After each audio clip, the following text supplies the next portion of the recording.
Samuel khana bung somni leni siam pute tha na huchi in David bel wayapan apot khia a adulam kokhu ka a omta hi asangam te le apa te in ko te ting ting in aza kun huaya akyanga oho suku lungkham pe uma leiba nei pe uma le lungkim lo pe uma te akyanga akikai khomu huchin a heutu una omta hi akyanga mi zali hiam taka omu hi David bel wayapan muab gama mispa a aho hi Moab kumpipa kianga pathianin ahon hi sakding thil kathei masia kanu le kapate na kianga om leu achi hi kianga na om leu achi hi Moab kumpipa ma a amaute apia huchi in kokhuka David a om lai teng akianga a om hi zol nei gat in David kianga kokhuka om ni lo ken potin la juda gama pain huchi achi hi huchi in David apota Herat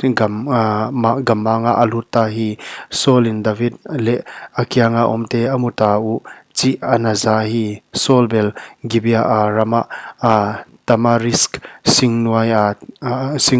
tepi toy in atuhi akima asikha ting ading hi Solin akima ding asikha te kyanga nobin jamin mi te o ngai hia un jesi tapa in lote le grep huan te hon pia in asepai sang khat heutu le sepai zakhat heutu in ahon bol dia hia navekun nahon som wa katapa in jesi tapa kyang a thu akhun ka kyanga hi lang him na om keu katapa in nasikha ke hon do ding le tu ni nangon a ke hon tang dia ahan thon thu ka kyanga a hi lang no om lo ache hi hujin sol sikha te kyanga ding edom mi doing in adonga jesi tapa noba ahitup tapa ahimelek kyang a ahong lam kamu hi aman topa adot saka negding apia a Philistia mi Goliath nam sauleng apelai hi achi hi hujin kompipan ahitup tapa ahimelek le nod a siampu apang apa in kote ting asamsak hi Solin nang ahitup tapa nangai hia in achi hi aman katopa hia ya kaom achi hi Solin akyanga tang hole nam sau na pia a topa bang dot saka tu ni a ke hon do ding le hon tang dia bang ding a nang le jesi tapa in hon guk som na hi wa achi hi ahimelekin kumpipa adonga kumpipa makpa nathumang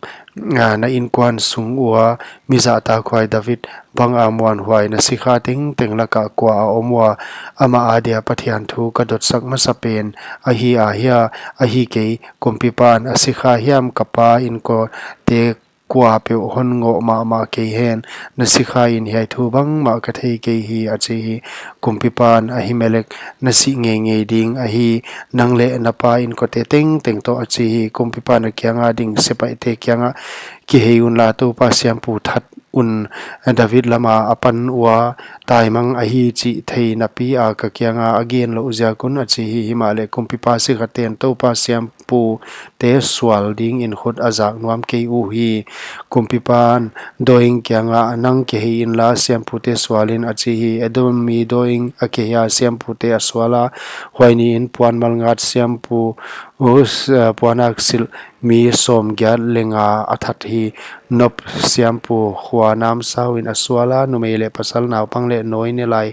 te nangon bong te sabil tung te le belam te to nam sawin asadlum hi ahitup tapa ahimelek tapa laka khat amin abiathar atai hia a David kyanga atai tung hi abiathar in Solin topa siampu te atha athu David ahil hi Davidin abiathar kyanga edem mi doing huai a omni ma in Sol ahil nge ding chi kathen chi theisa in ka om hi kapa napa in kwanteng kezia ka si ahiu nang ka kyanga om in la lauken ke tha hon tum ten nang leng tha hon tum ding o ka kyanga om le chen nabit ding hi achi hi